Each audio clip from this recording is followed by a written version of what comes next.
तस्माद् व्रतात्रयाम ही एटन मामातिवा प्रियंकाराम मघा कार्तिकेयोस्तड़ वट्टाथैवैकादशी व्रतम वनस्पतिनाम तुलसी मासानाम कार्तिका प्रिय एकादशी तिथि नाम चा क्षेत्रानाम द्वारका मामा एते सम सेवनाम यस्तु करोति चा जितेन्द्रिया सा मे वल्लभातम यतीना तथा यजनादि भी। अर्थ, कृष्ण कहते हैं, सभी पौधों में पवित्र तुलसी मुझे सबसे प्रिय है, सभी महीनों में कार्तिक सबसे प्रिय है, सभी तीर्थों में मेरी प्यारी द्वारका सबसे अधिक प्रिय है, और सभी दिनों में एकादशी। न कार्तिका समो मास, न कृतेना समम युगम, न वेदा सदृशम, न तीर्था गंगाया समम, कार्तिका प्रवारो मास, वैष्णवानम प्रिय सदा, कार्तिकम सकलम यस्तु, भक्त्या सेवाथे वैष्णवा। अर्थ, कार्तिक के समान कोई दूसरा महीना नहीं है और सत्ययुग के समान कोई युग नहीं है। वेदों के समान कोई धर्म ग्रंथ नहीं है, गंगा के समान कोई तीर्थ नहीं है। कार्तिक सभी महीनों में प्रमुख है और वैष्णवों कृष्ण के भक्तों को बहुत प्रिय है। इसलिए वैष्णव इस महीने में बड़ी भक्ति के साथ भगवान की सेवा करते हैं। कार्तिक मास, जिसे दामोदर मास के नाम से भी जाना जाता है, वास्तव में अत्यधिक महत्वपूर्ण है, खासकर भगवान कृष्ण के भक्तों के लिए। ऐसा कहा जाता है कि इस दौरान आध्यात्मिक गतिविधियों जैसे भक्ति, प्रार्थना और दान के कार्यों से कई गुना लाभ मिलता है। दामोदर शब्द कृष्ण के बचपन की एक घटना को संदर्भित करता है, जब उनकी मां यशोदा ने उन्हें उनकी शरारती गतिविधियों के लिए पीसने वाली ओखली से बांध दिया था। यह महीना उनकी दिव्य लीलाओं का जश्न मनाता है और इसे बढ़ी हुई दया और अनुग्रह के समय के रूप में देखा जाता है। इस महीने में भक्ति को भारी छूट पर माना जाता है, जिसका अर्थ है कि व्यक्ति जो आध्यात्मिक प्रगति कर सकता है वह वर्ष के अन्य समय की तुलना में बहुत अधिक और तेज है। भक्त विशेष रूप से दीप अर्पित करके, दामोदराष्टकम गाकर और अन्य भक्ति गतिविधियों में संलग्न होकर दामोदर के रूप में कृष्ण की पूजा करते हैं, क्योंकि यह अवधि भगवान के साथ गहरा संबंध विकसित करने के लिए विशेष रूप से अनुकूल मानी जाती है। कार्तिक मास का महत्व। अब हम इस महान कृष्ण मास के महत्व और इस महीने के बारे में शास्त्रों में लिखी गई महिमाओं पर चर्चा करेंगे। कार्तिक के महीने में विशेष रूप से रास लीला के उत्सव के दौरान श्री राधा और गोपियों ने कृष्ण से गहरे अलगाव में गोपी गीत गाया। श्रीमद् भागवतम में पाया जाने वाला यह गीत कृष्ण के प्रति उनकी लालसा और गहन प्रेम की हार्दिक अभिव्यक्ति है, जो भक्ति के उच्चतम रूप को दर्शाता है।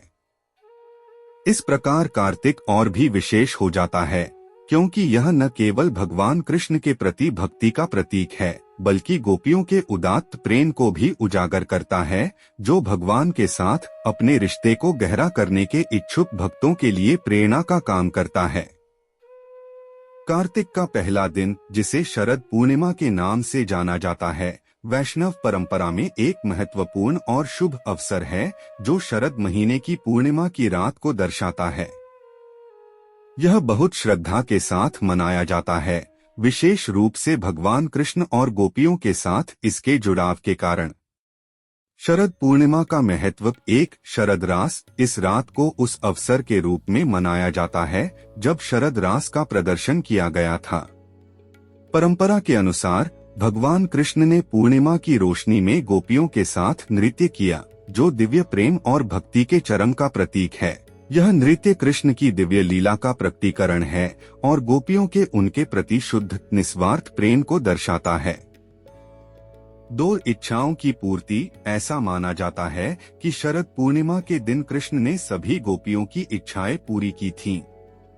उनके प्रति उनकी लालसा और उनकी भक्ति इस रात अपने चरम पर पहुंच गई, जो भगवान के साथ उनके गहरे भावनात्मक और आध्यात्मिक संबंध को दर्शाती है।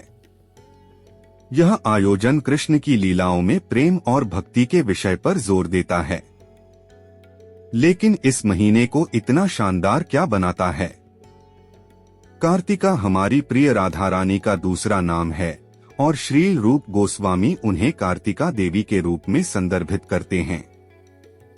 कार्तिक का यह महीना राधा रानी को बहुत प्रसन्न करता है, जिससे यह निस्संदेह भक्ति की प्राप्ति के लिए एक महत्वपूर्ण महीना बन जाता है। श्री सनातन गोस्वामी ने महान ग्रंथों में से एक हरि भक्ति विलास में उल्लेख किया है, मैं राधा रानी और भगवान दामोदर के चरण कमलों के नीचे शरण लेता हूँ जो इस कार्तिक मास के स्वामी हैं। अतः प्रत्येक भक्त का यह प्रमुख दायित्व है कि वे राधा कृष्ण का अधिक से अधिक गुणगान करें। शास्त्रों में भी कार्तिक की महिमा का वर्णन किया गया है। कार्तिक का महीना न केवल अपनी आध्यात्मिक प्रथाओं और राधा और कृष्ण की महिमा के लिए महत्वपूर्ण है, बल्कि राक्षस अरिष्टासुर की हत्या सहित उनकी दिव्य लीलाओं में उल्लेखनीय घटनाओं के लिए भी महत्वपूर्ण है। अरिष्टासुर की पराजय का महत्व। अरिष्टासुर की चुनौती। एक शक्तिशाली राक्षस अरिष्टासुर ने एक विशाल बैल का रूप धारण किया और कृष्ण और गोपियों को चुनौती दी। उनका इरादा वृंदावन में कृष्ण की आनंदमय लीलाओं में बाधा डालना था। राक्षस की उपस्थिति से निवासियों में भय और परेशानी पैदा हो गई। 2 कृष्ण की वीरता। अरिष्टासुर द्वारा उत्पन्न खतरे के जवाब में कृष्ण ने अपनी दिव्य शक्ति और वीरता का प्रदर्शन किया। उन्होंने अपने भक्तों के रक्षक और धर्म के अवतार के रूप में अपनी भूमिका का प्रदर्शन करते हुए राक्षस को आसानी से हरा दिया। 3 राधा कुंड और श्याम कुंड का निर्माण। अरिष्टासुर की हार के बाद गोवर्धन पहाड़ी के तल पर 2 पवित्र जल पिंड प्रकट हुए, राधा कुंड और श्याम कुंड। परंपरा के अनुसार राधा कुंड को दोनों में से सबसे पवित्र माना जाता है और यह श्रीमती राधा रानी से जुड़ा है। यह कृष्ण के प्रति उनके दिव्य प्रेम और भक्ति का प्रतीक है। श्याम कुंड स्वयं कृष्ण से जुड़ा हुआ है और उनकी लीलाओं और महिमाओं का प्रतिनिधित्व करता है। 4 आध्यात्मिक महत्व। इन पवित्र तालाबों का निर्माण एक ऐसे स्थान का प्रतीक है जहां भक्त अनुष्ठान कर सकते हैं, स्नान कर सकते हैं और राधा और कृष्ण का आशीर्वाद ले सकते हैं। माना जाता है कि राधा कुंड और श्याम कुंड का जल आत्मा को शुद्ध करता है और आध्यात्मिक मुक्ति देता है। 5 तीर्थ यात्रा और पूजा। इन कुंडों की उपस्थिति ने इस क्षेत्र को भक्तों के लिए एक महत्वपूर्ण तीर्थ स्थल बना दिया है। कई लोग प्रार्थना करने, पानी में स्नान करने और भक्ति सेवाएं करने के लिए आते हैं, खासकर कार्तिक महीने के दौरान। अरिष्टासुर की पराजय न केवल कृष्ण की दिव्य शक्ति को उजागर करती है, बल्कि उनकी लीलाओं, उनकी प्रिय राधा रानी और कार्तिक माह के आध्यात्मिक महत्व के बीच गहरे संबंध पर भी जोर देती है। कार्तिक अमावस्या को रोशनी के त्योहार दीपावली के रूप में मनाया जाता है, जो 14 साल के निर्वासन और राम और रावण के बीच हुए युद्ध के बाद भगवान राम की अपने राज्य अयोध्या में लंबे समय से प्रतीक्षित वापसी का जश्न मनाता है। गोवर्धन पूजा कार्तिक अमावस्या के अगले दिन मनाई जाती है। पौराणिक कथा के अनुसार भगवान कृष्ण ने वृंदावन के लोगों को बारिश के देवता इंद्र की पूजा करना बंद करने और इसके बजाय गोवर्धन पर्वत की पूजा करने के लिए मना लिया, जो उनकी गायों के लिए चारागाह की आपूर्ति करके उन्हें प्रदान करता है। इससे क्रोधित होकर इंद्र ने गांव में मूसलाधार बारिश कर बाढ़ ला दी। वृंदावन के निवासियों की रक्षा के लिए भगवान कृष्ण ने उनके लिए छाते के रूप में काम करते हुए गोवर्धन पर्वत को अपनी छोटी उंगली पर उठा लिया। इस अधिनियम ने प्रदर्शित किया कि जीवन को बनाए रखने वाले प्राकृतिक तत्वों के प्रति समर्पण गोवर्धन पर्वत देवताओं को प्रसन्न करने से अधिक महत्वपूर्ण है। गोवर्धन पूजा इस दैवीय हस्तक्षेप का जश्न मनाती है, जो प्रकृति द्वारा प्रदान की गई सुरक्षा और भरण पोषण पर जोर देती है। इस दिन भक्त गोवर्धन पहाड़ी का प्रतिनिधित्व करने वाले छोटे छोटे टीले बनाते हैं और उन्हें फूलों से सजाते हैं। वे भगवान कृष्ण और गोवर्धन की सुरक्षा और आशीर्वाद के लिए आभार व्यक्त करने के लिए उन्हें भोजन अर्पित करते हैं और प्रार्थना करते हैं। गोवर्धन पूजा का अगला दिन गोपाष्टमी है और यह मुख्य रूप से भगवान कृष्ण के सम्मान में मनाया जाने वाला एक महत्वपूर्ण त्योहार है। यह वह दिन है जब उन्होंने पहली बार गायों की देखभाल करते हुए एक चरवाहे के रूप में अपनी यात्रा शुरू की थी। यह घटना वृंदावन के देहाती जीवन में बहुत महत्व रखती है, जो प्रकृति के साथ कृष्ण के गहरे संबंध और गायों के रक्षक के रूप में उनकी भूमिका का प्रतीक है। गोपाष्टमी पर भक्त अक्सर गायों के सम्मान में अनुष्ठान करते हैं, जैसे उन्हें फूलों से सजाना और तिलक लगाना। यह विभिन्न उत्सवों का भी समय है, जिसमें गायन, नृत्य और संगीत बजाना शामिल है, जो कृष्ण के बचपन की आनंदमय भावना और गायों के प्रति उनके प्रेम को दर्शाता है। यह दिन कृषि और ग्रामीण जीवन में गायों के महत्व की याद दिलाता है, उनकी सुरक्षा और देखभाल के महत्व पर जोर देता है। भक्त इस दिन को उत्साह और भक्ति के साथ मनाकर कृष्ण के प्रति अपनी कृतज्ञता और श्रद्धा व्यक्त करते हैं। कार्तिक माह के अंतिम 5 दिनों को भीष्म पंचक या विष्णु पंचक के रूप में मनाया जाता है, जो कुरु वंश के पूज्य भीष्म की तपस्या की स्मृति में मनाया जाता है।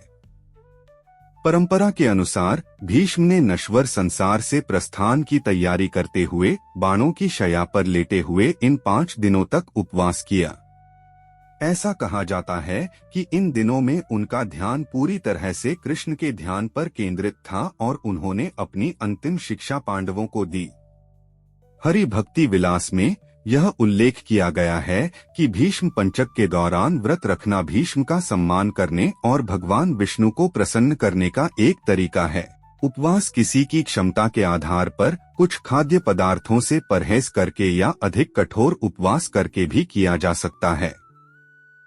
यह व्रत एकादशी से शुरू होता है और कार्तिक माह की पूर्णिमा पर समाप्त होता है।